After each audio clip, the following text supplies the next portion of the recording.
뉴스 코멘터리 막전 막후 매주 토요일 저녁 7시 55분에 방송이 됩니다. 많은 시청 부탁드리겠습니다. 제발요.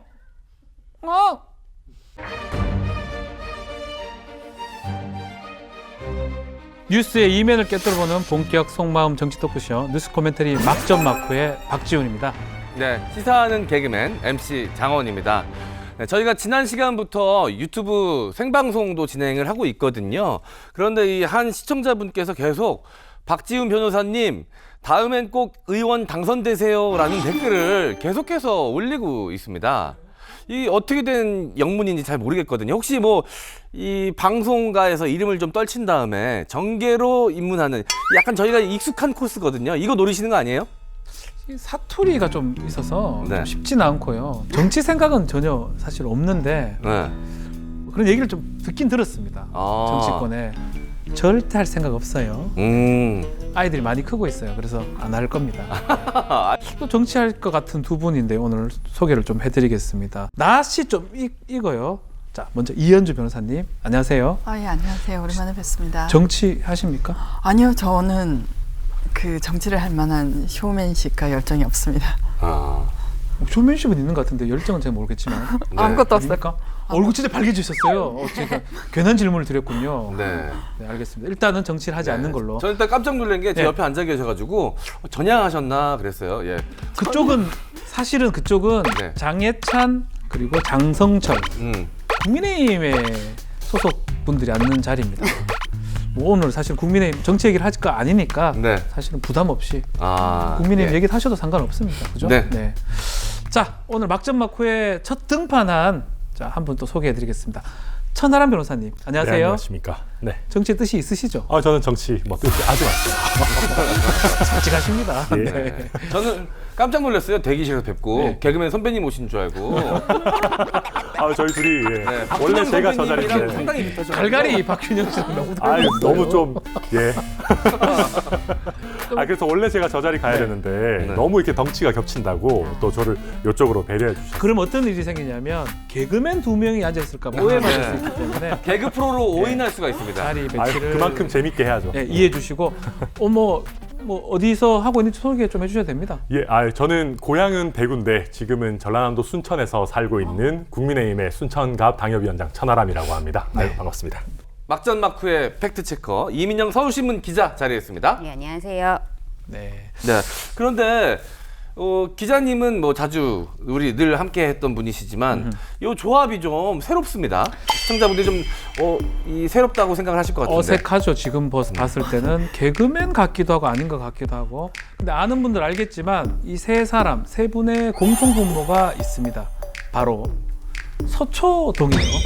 자, 한 분은 전직 검사이고요. 또 한 분은 현직의 변호사고 또 한 사람은 전직 법조 기자입니다. 저 역시 서초동에서 일하고 있고요. 그러다 보니까 이분들을 모시고 얘기할 내용들은 검찰개혁 얘기입니다.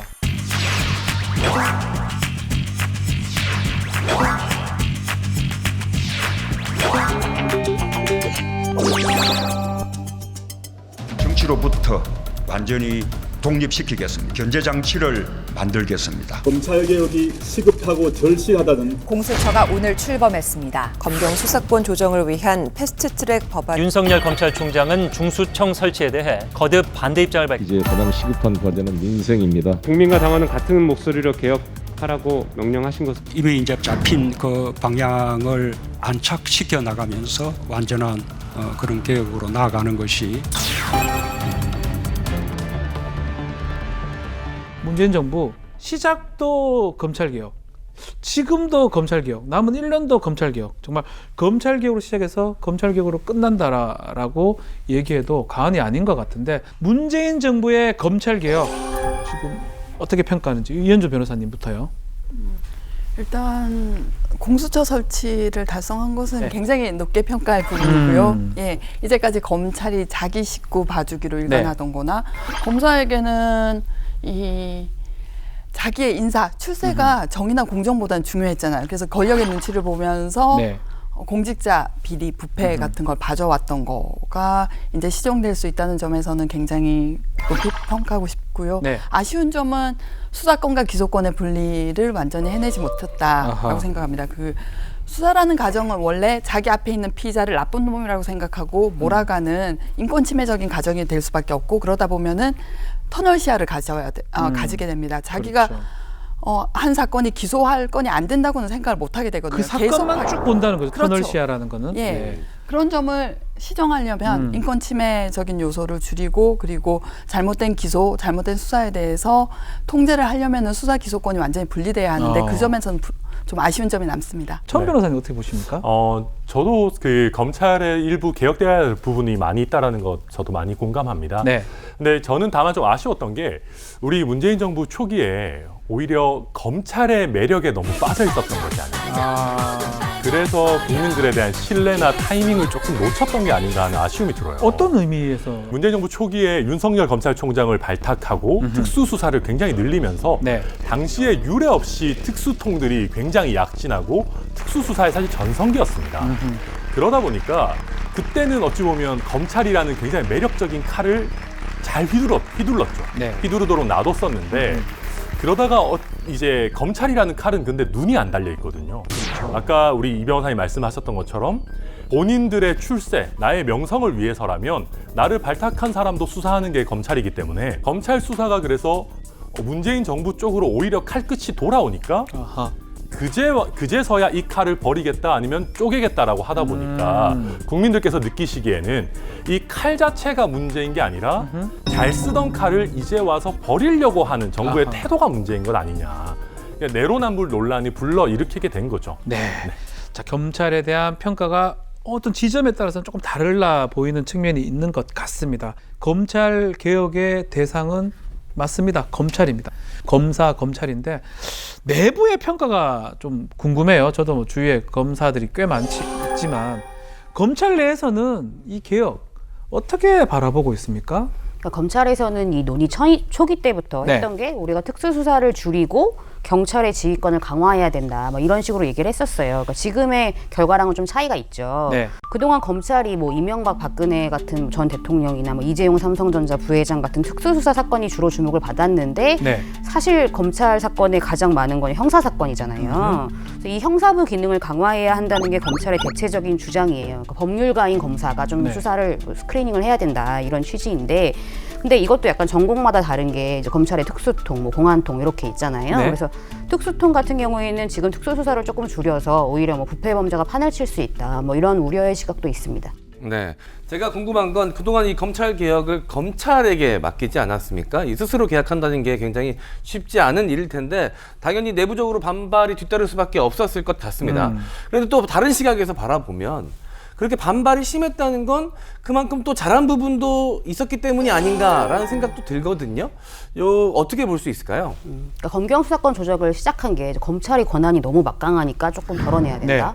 아니면 어떤 측면에서는 국민들을 위해서, 예를 들면 국민들이 뭐 경찰에서도 조사를 받고 검찰에서도 조사를 받는데 이런 일이 없도록 하겠다, 뭐 이런 건데요. 이제 검찰의 권한이 줄어든 거는 사실이죠.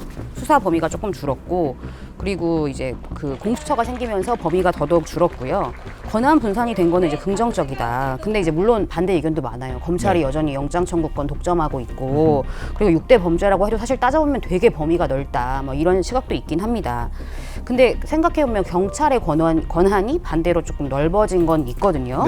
수사의 전반적인 부분을 경찰이 하게 됐고, 그리고 조만간 국정원의 대공수사권도 이제 넘겨받게 되고요. 그래서인지 그 문재인 김인혜의 검찰을 생각한다라고 이런 책을 펴낸 김인혜 교수가 검찰 파쇼 피하려다가 경찰 파쇼를 초래할 수 있다라는 말을 했는데, 그러니까 좀 전반적으로 검경 균형을 고려해야 된다고 저는 생각합니다. 이 검찰 개혁이라는 게 과연 구체적으로 뭘 의미하는 것일까?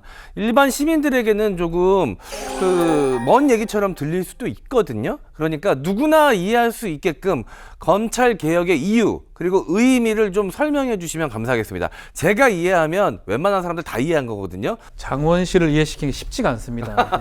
좀 쉽게. 크게 좀 이런 게 있는 것 같아요. 제 식구 감싸기. 첫 번째는 제 식구 감싸기죠. 두 번째는 이제 권력에 지나치게 눈치를 보는 수사. 그리고 세 번째는 어찌 보면 여론을 이용하고 뭔가 자기가 뜻하는 바대로 사회를 이끌고 가려고 하는 그런 부분들이 크게 많이 비판을 받았던 것 같아요. 이전에 비판받았던 부분이라는 그런 거죠. 부분들이고요. 그런 것들을 조금씩 해결해 나가야 되는 부분인데 근데 저는 그런 면에서 지금의 검찰개혁이 과연 요거를 하는데 적합한지에 대해서는 사실은 조금 의문이 있습니다. 왜냐하면 첫 번째 부분, 공수처 설치가 됐으니까 일단 제도적인 개선은 조금 됐다라고 봐야 되는 거고요. 제19 감싸기 부분은. 근데 두 번째로 권력의 눈치를 보는 부분과 관련해서는 예전에 비해서 민주적 통제 뭐 이런 얘기를 많이 해서 오히려 정치 권력의 눈치를 봐야 되는 것처럼 얘기가 많이 나오는 것 같다라는 생각이 들고요. 오히려 저는 그 지점에서는 권력과 독립시키고 좀 중립성을 유지할 수 있도록 하는 장치들이 더 많이 나와줘야 된다라는 생각을 합니다. 대표적으로 저는 차라리 검찰을 좀 지역 분권화 시켜서 몇 개로 쪼갰으면 어땠을까 하는 생각도 들어요. 그러니까 서로가 서로를 좀 견제할 수 있게끔. 근데 그런 부분에 대한 어떻게 보면 고민은 좀 다소 아직 부족하다. 단순히 수사권과 기소권을 분리하는 부분에만 너무 집중되어 있다라는 생각이 들고요. 세 번째, 언론을 너무 이렇게 한다라는 부분은 요즘도 문제가 됩니다.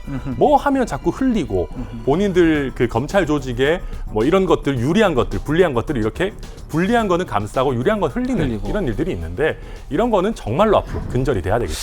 권력 눈치 보기를 천 변호사님께서 얘기하셨는데 기존에 있던 폐해가 바깥으로서는 눈치를 보는데 안에서는 자기네들의 해방구 통제가 전혀 없지 않았습니까? 그것은 어떤 의미냐면 모든 검사들은 언젠가 퇴직을 해서 변호사를 하죠. 그럼 변호사를 할 때 그 자기의 수입을 생각한다면 그리고 그 우리 검찰 정관들이 갖고 오는 사건을 모두 잘 봐주는 아름다운 전통을 이제 만들어 왔던 거죠. 현관 검사와 정관 검사의 뭐 아름다운 콜라보레이션이었던 거잖아요. 그래서 사실 특수부 검사가 기업을 털면 정관 검사는 돈을 벌고 특수부 검사는 명성을 쌓고 이런 구조였죠.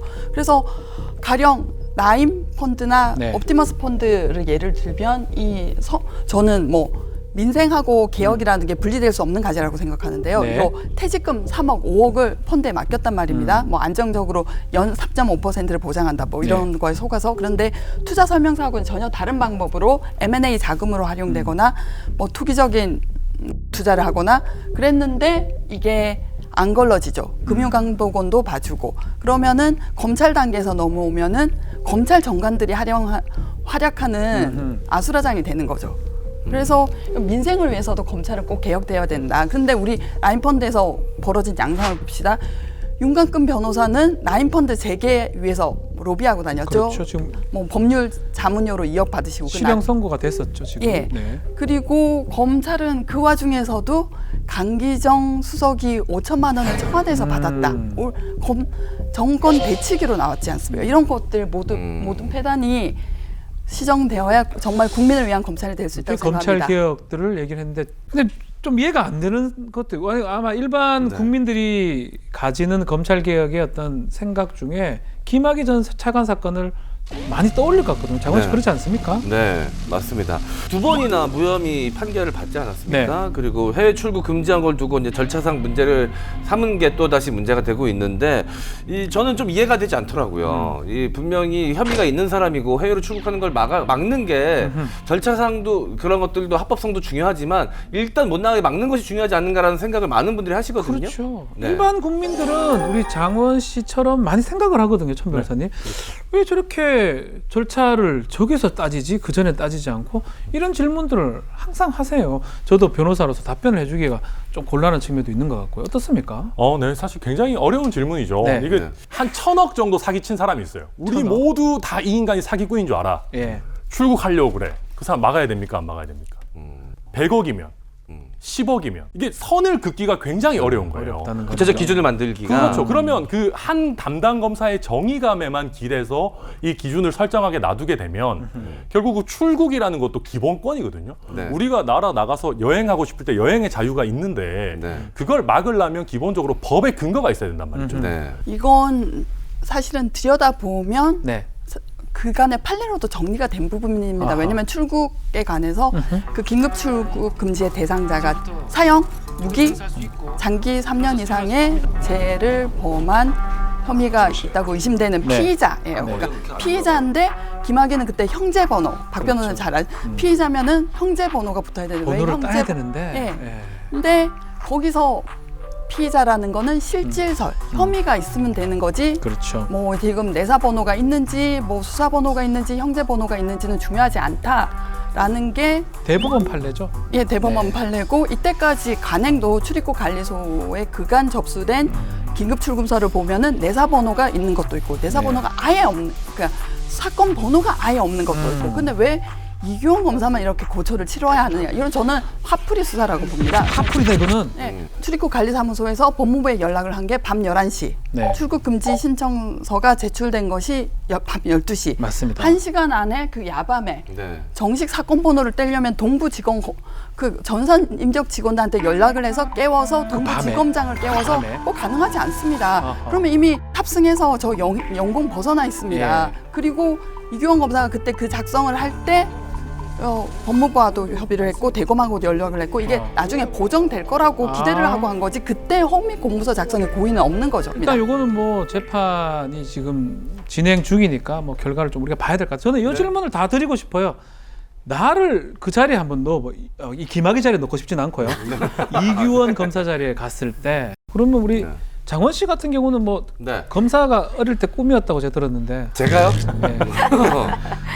혹시 검사를 한다면 이런 상황이 됐을 때는 어떻게 했을 것 같아요? 아니 그 일반 시민들 영화를 많이 보면서 네. 검찰을 접하잖아요. 네. 경찰을 접하고 영화 보면 도둑 하나 잡겠다고 그 자동차 추격신하면서 온 동네 다 때려주십니다.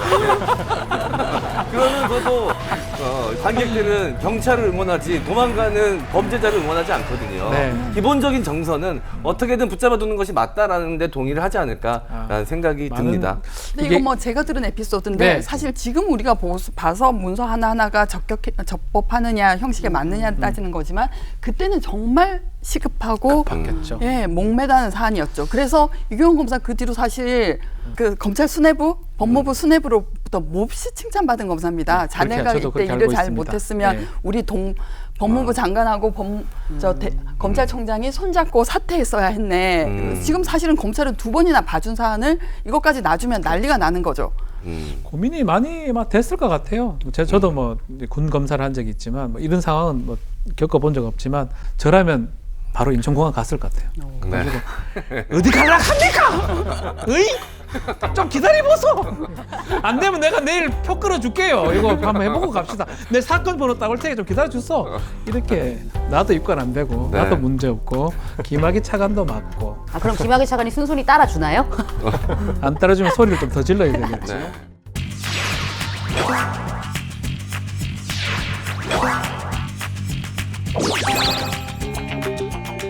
구독, 좋아요, 알림 설정.